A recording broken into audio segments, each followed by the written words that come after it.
Olá, prezados agentes comunitários de saúde e agentes de combate às endemias do estado de Santa Catarina. Meu nome é Hamilton de Freitas Oliveira, sou advogado inscrito na OAB de Santa Catarina, número 43.397, e venho apresentar para vocês uma rápida explicação a respeito da aposentadoria da categoria para aqueles que são vinculados ao regime geral de previdência social, ou seja, para aqueles que contribuem, que pagam previdência para o INSS.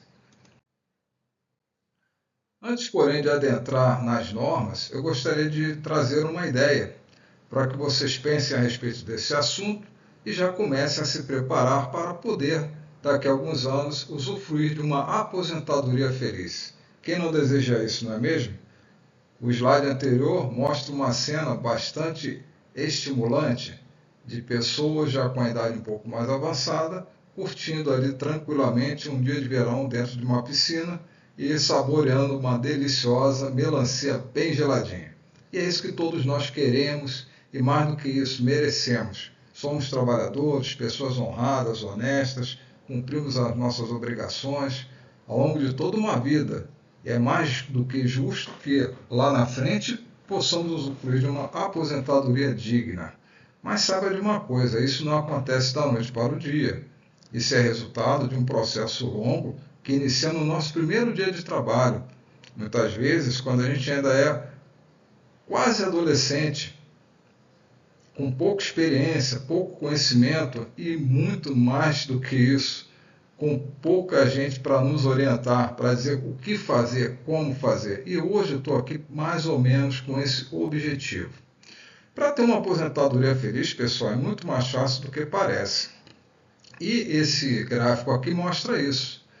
O primeiro requisito, óbvio, é ter o quê? Um trabalho. Você tem que ter uma fonte de renda, seja como empregado numa empresa ou como contribuinte individual, ou seja, o autônomo que trabalha por conta própria, né? Ou como empregado público na prefeitura, ou como servidor público concursado. Você tem que ter um trabalho. E aí você vai começar a ter renda suficiente para poder pagar, né, fazer as contribuições para o regime de previdência, seja ele o INSS ou o regime do município, por exemplo, para aqueles que são estatutários e que estão vinculados ao regime próprio. Além disso, a lei também exige atualmente a idade mínima de aposentadoria. Então, diferente do que acontecia antigamente, ou seja, antes da reforma de 2019, hoje não existe mais aquela figura da aposentadoria por tempo de contribuição.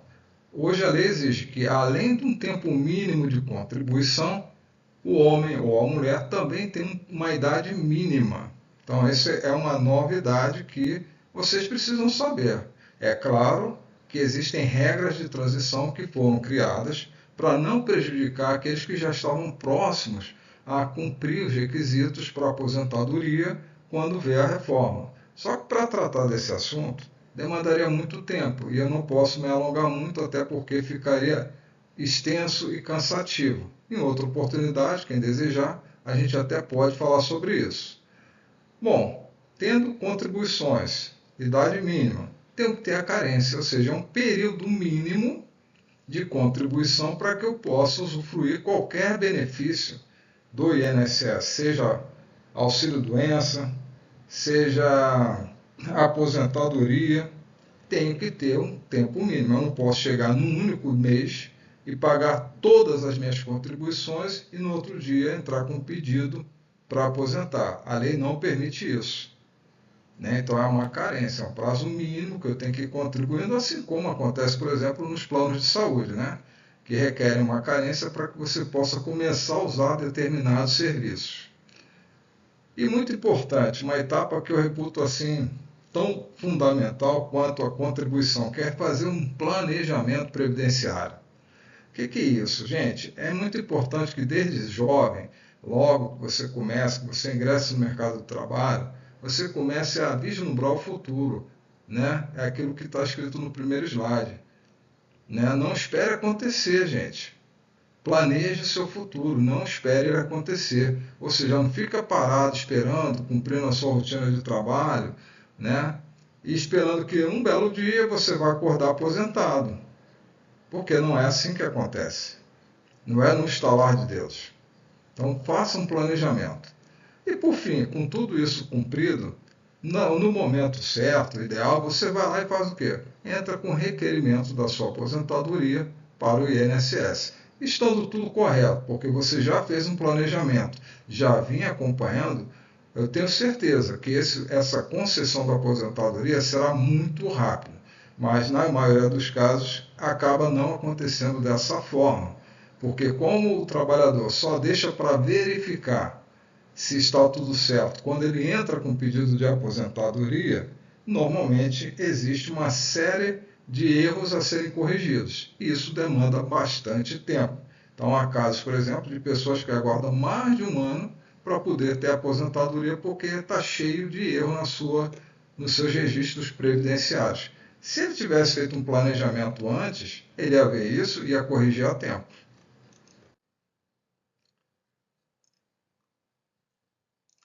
Regra geral previdenciária para os ACS e ACL, inclusos ao Regime Geral de Previdência Social, que é o INSS, é que a maioria dos ACS está lá na Lei 11.350, eles são contratados como seletistas, ou seja, as regras de trabalho que se aplicam a eles são aquelas que estão lá na CLT, que é a Consolidação das Leis do Trabalho, que é a mesma do trabalhador no comércio, na iniciativa privada, como a gente fala. É a mesma regra. Diferente do servidor do município, que foi concursado e atua em outras áreas, que normalmente são o quê? Estatutários, e as normas trabalhistas que se aplicam a essas pessoas são aquelas previstas no Estatuto dos Servidores Públicos do município. Então, essa é a diferença básica. Então, é importante que o ACS primeiro ele saiba onde ele está inserido. É como CLT ou é estatutário? Porque se é CLT, ele vai ter que cumprir as normas da CLT e também os direitos. E se é estatutário, da mesma forma, ele vai ter que se submeter às regras do Estatuto dos Servidores daquele município, mas também vai ter que usufruir de direitos, de benefícios. Ok? E, como eu já havia dito, a aposentadoria para quem é submetido à CLT, contratado no regime da CLT, no caso da mulher, ocorre com 62 anos de idade, que é a idade mínima, não quer dizer que chegou aos 62 tenha que se aposentar, mas aos 62 anos. A mulher que já completou 62 anos e tem 15 anos pelo menos de contribuição, já pode sim requerer a sua aposentadoria. O homem, a única diferença é que, além dos 15 anos de contribuição, pelo menos, ele vai ter que ter, no mínimo, 65 anos de idade. Essa, pessoal, é a regra geral hoje, tá? Que vale, como eu acabei de dizer, para todos os trabalhadores. Vamos falar agora da aposentadoria especial, que é uma questão polêmica, complexa e que gera muitas dúvidas e questionamentos. Então, a aposentadoria especial do ACS, ela tem previsão constitucional? Sim. Onde? No parágrafo 10º do artigo 198 da Constituição Federal. Então está lá. E existe uma PEC, que é a PEC 14 de 2021, que está tramitando para regulamentar esse dispositivo constitucional. Porque hoje ele só diz que o ACS terá direito à aposentadoria especial e à insalubridade. E são duas questões que têm gerado bastante conflito, inclusive com ações judiciais a respeito do assunto. Alguns ganham, outros não ganham, então fica essa bagunça. Então, para resolver esse problema, ela está tramitando essa PEC que visa regulamentar, regrar como é que isso vai ser colocado em prática, que é o que está faltando hoje. Sendo certo o seguinte, né, a proposta lá da PEC é que para os ACS, a aposentadoria especial ocorra após 25 anos de trabalho contínuo e ininterrupto no cargo de ACS. Essa é a ideia. Tanto em funções de campo, quanto nas unidades de saúde da atenção básica, ou da vigilância epidemiológica e ambiental. Importante, pessoal, que vocês entendam que o acesso é uma categoria que vem sendo extremamente destacada, não digo privilegiada, né? Mas reconhecida e valorizada. Isso porque é bom para que vocês compreendam que a união faz a força e que essas conquistas não caíram do céu. É fruto de muito trabalho, de muita atuação política, de entidades que representam a categoria. Uma que eu me recordo que agora é a CONAX, né? Não estou aqui fazendo campanha para nenhuma delas, apenas foi a que me veio à mente aqui. E para vocês verem, não tem nenhuma outra categoria profissional, né, além dos ACS, que são submetidos ao regime da CLT, que tem essa garantia constitucional. Repito, nenhuma outra. Tem algumas categorias de servidores públicos, como por exemplo aqui eu anotei algumas, né?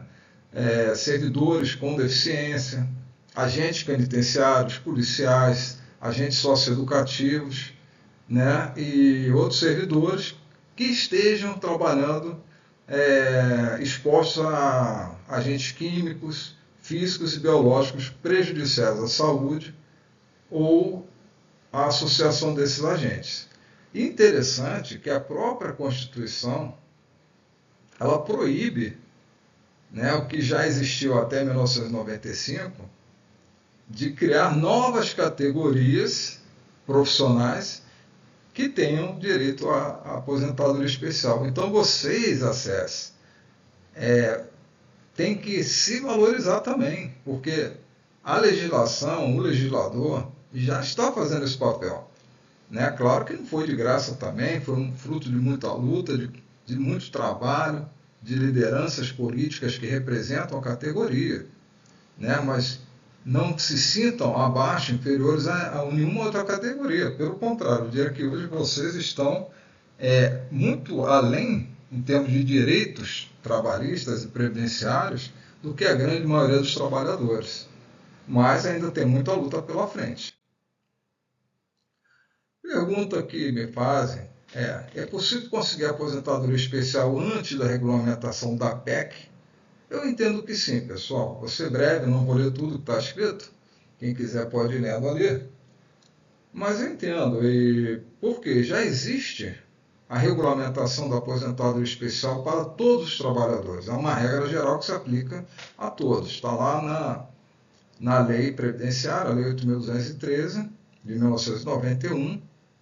E lá ele diz, a aposentadoria especial poderá ser concedido ao agente que tenha completado 15, 20 ou 25 anos de trabalho em condições especiais que prejudiquem a saúde ou a integridade física. Quais são os requisitos?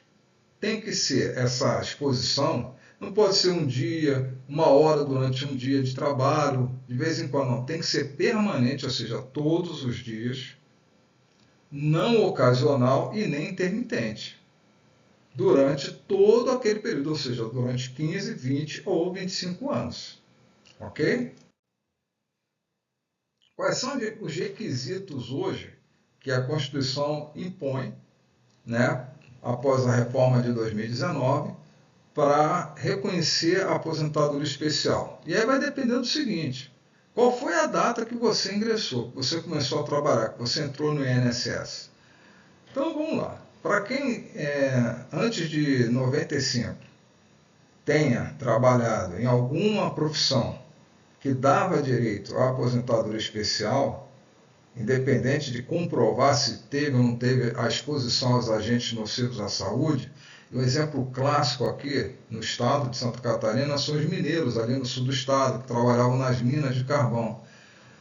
Aqueles trabalhadores, devido às condições severas, né, e altamente insalubres, eles tinham reconhecido, garantido o direito a se aposentar, independente de idade, após 15 anos de trabalho. Mas tinha que ser naquelas condições, não podia ser eventual, nem intermitente, tinha que ser todo dia. Né? O trabalho dele durante 15 anos era só aquilo. Então, esses trabalhadores tinham direito à aposentadoria especial, independente de comprovar essa exposição aos agentes nocivos. Só que a partir do dia 29 de abril, acabou isso. Né? Então, a partir dali, a gente cai na seguinte situação. O trabalhador que não tinha completado, ou entrou depois de 1995, começou a trabalhar depois, né, e começou a contribuir para o INSS depois, e antes do dia 13 de novembro de 2019, que foi quando entrou em vigor a Emenda Constitucional 103, que promoveu a reforma previdenciária em vigor, então, aquelas pessoas ali, o que foi feito? Bom, pega a idade da pessoa, soma com o tempo de contribuição, juntando os dois, tem que dar o quê? 86 pontos. E no mínimo, aí eu estou pegando aqui o exemplo dos ACS, com base naquilo que está na PEC 14, que no caso de vocês, teria que ter também 25 anos de trabalho com efetiva exposição aos agentes nocivos. Então, quem preencher esses requisitos pode, sim, ter aposentadoria especial. O problema todo é comprovar que ao longo de 25 anos você trabalhou de maneira contínua e ininterrupta a esses agentes químicos, físicos ou biológicos.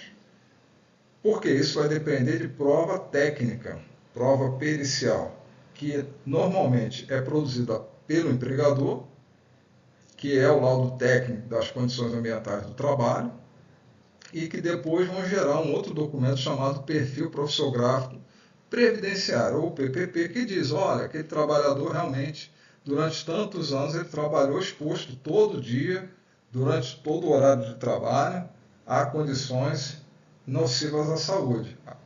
Ok? E aqui é importante, eu já faço aqui um parênteses, que não quer dizer, quem ganha a insalubridade, que tem direito à aposentadoria especial. São coisas distintas, pessoal.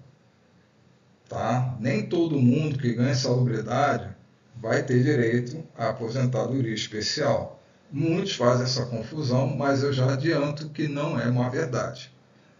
Pois bem, para aqueles que entraram, começaram a trabalhar após o dia 13 de novembro de 2019, ou seja, a partir do dia 14 de novembro daquele ano, a regra é qual é? Vai poder se aposentar especial se tiver 60 anos de idade, então vejam que aí já encurtou, no caso das mulheres, encurta em 2 anos, a idade mínima, e no caso dos homens, encurta em 5 anos. Mas, de qualquer forma, no caso dos ACS, se for tentar aposentar por essa regra, a ACS que ingressou depois do dia 13 de novembro de 2019, vai ter que, da mesma forma, comprovar que 25 anos à frente trabalhou exposto a essas condições especiais. Senão, não vai conseguir. Tá? Mas é uma possibilidade, sim. Qual o valor da aposentadoria especial? A aposentadoria especial é feita a média, né, do valor do salário que a pessoa, sobre o qual ela foi contribuindo ao longo de toda a vida dela, porque nem todo mundo só trabalhou como ACS. Muitas vezes, antes de ser ACS, a pessoa trabalhou em outras atividades, né, teve algum comércio próprio, ou trabalhou como empregado em uma empresa. E aí tinha salários variáveis, né? Às vezes ganhava mais, às vezes menos. Então, face ali a média desses salários de contribuição e, ao final, a gente tem lá o salário de benefício. Se a aposentadoria for especial, ela recebe 100% do salário de benefício. Então, isso aí é bem interessante, porque além de reduzir o tempo para aposentar, a idade, também você aumenta o valor da sua aposentadoria. Isso a gente trabalhou alguns períodos em condições especiais e outros não.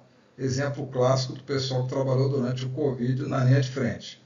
Como é que a gente pode fazer isso?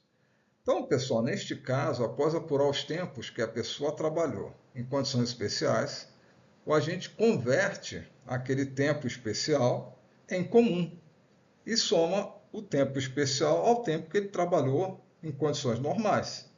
Sendo que a vantagem é que quando você faz a conversão do tempo especial em comum, você aumenta esse tempo. Então, para ficar mais claro, se eu trabalhei durante o Covid 12 meses na linha de frente, está lá, tem como comprovar aquilo, em contato com pacientes infectados durante 12 meses. Então, existe uma regra que a gente faz um cálculozinho, e isso aí vai dar mais ou menos 14 meses. Ou seja, eu trabalhei 12 meses em condições especiais, mas vai valer 14, ou seja, eu ganhei 2 meses a mais. Então, isso aí é um exemplo bem raso aqui. Então, com isso, eu vou me antecipar a minha aposentadoria em 2 meses, que é esse período que eu estou ganhando a mais por ter trabalhado em condição especial. Para isso, eu acabei de citar aqui um documento primordial, gente, para pleitear a aposentadoria especial e também a tal da insalubridade, né, que estou falando aqui apenas de passagem, que não é o objetivo dessa apresentação. É primordial ter o PPP, que é o tal do Perfil Profissiográfico Previdenciário, que é o documento que atesta que efetivamente o agente comunitário de saúde trabalhou exposto aos agentes nocivos à saúde. E quais foram esses períodos, qual era a atividade, o local. Então vai estar tudo especificado, é um documento técnico que é elaborado pelo próprio empregador, no caso dos ACS, pelas próprias prefeituras. Né? Então onde é que eu posso conseguir isso? No DRH. Mas não adianta chegar lá hoje, todo mundo correr, vou lá no DRH então segunda-feira, vou pedir isso. Não, só deixo para pedir se houver necessidade, né? E principalmente para aqueles que pretendem ajuizar uma ação judicial para pedir, por exemplo, a insalubridade, que é esse documento que prova se a pessoa trabalha em condições insalubres ou não. Então é importante que tenha, a prefeitura é obrigada a elaborar esse documento, não é nenhum favor, mas também não é para sair assim, de maneira afoita, sem um objetivo, para pedir só para pedir. Aqui eu trago para vocês o modelo desse perfil profissiográfico, para ter uma ideia, né? Então tá aqui, ó. Vem aqui primeiro os dados do empregador, do trabalhador, né? Data de nascimento, sexo, data que foi admitido, qual o regime, e por aí vai. Depois, na sequência, tem ali a lotação e atribuição por períodos, aqui na coluna mais à esquerda, né? Está ali período tanto a tanto, o que a pessoa fez, trabalhou onde, qual era a função, a classificação da ocupação e por aí vai. E os registros ambientais, que é o mais importante, né? Ou seja, ali ele vai relatar, normalmente isso é extraído do laudo técnico de condições ambientais do trabalho, o LTCAT, que é um documento feito obrigatoriamente, por força de lei, pelos empregadores, tanto as empresas quanto os órgãos públicos têm que fazer. Vai dizer ali, ó, qual era o período que a pessoa trabalhou exposto a fatores de risco, qual era o tipo de risco, né, a intensidade, e se tinha equipamento de proteção individual distribuído, qual era a eficácia desse equipamento de proteção individual. E é essa parte aqui, basicamente, que vai comprovar ou não a efetiva exposição aos agentes nocivos à saúde dos agentes. Então isso é fundamental. E vocês agora estão tomando conhecimento disso. Talvez muito nunca nem tenham ouvido falar desse documento, não é mesmo?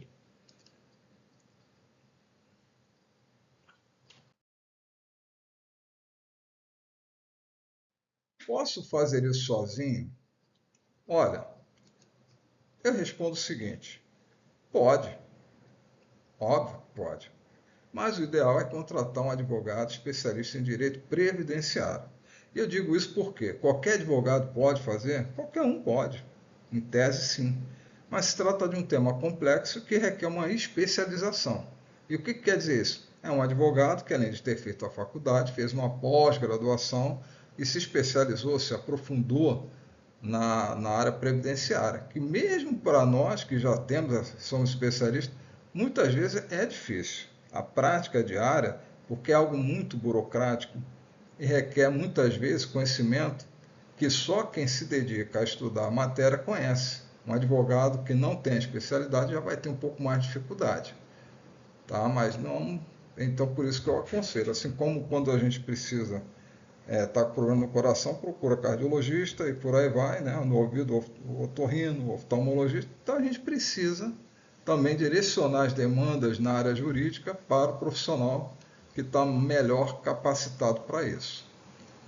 Por quê? Aí ele vai te assessorar, vai conferir o seu histórico profissional, vai conferir o seu CNIS, que é o Cadastro Nacional de Informações Sociais, que nada mais é do que o extrato previdenciário, né? Que a gente baixa lá no INSS, que constam todos os vínculos de trabalho, todas as remunerações ao longo de toda a sua vida trabalhista, que é fundamental para fazer um bom planejamento previdenciário, que é algo técnico, difícil e que é a bússola do trabalhador. É a partir desse planejamento que o trabalhador vai saber se ele vai se aposentar mais cedo, mais tarde, o que, que ele pode fazer para antecipar a aposentadoria, o que, que ele pode fazer para melhorar o valor da sua aposentadoria. Então, por isso que o planejamento previdenciário é a fórmula para a sua aposentadoria feliz. Não deixem de fazer. E é isso, pessoal. Vou ficando por aqui, espero ter contribuído para esclarecer as dúvidas a respeito da aposentadoria dos ACS.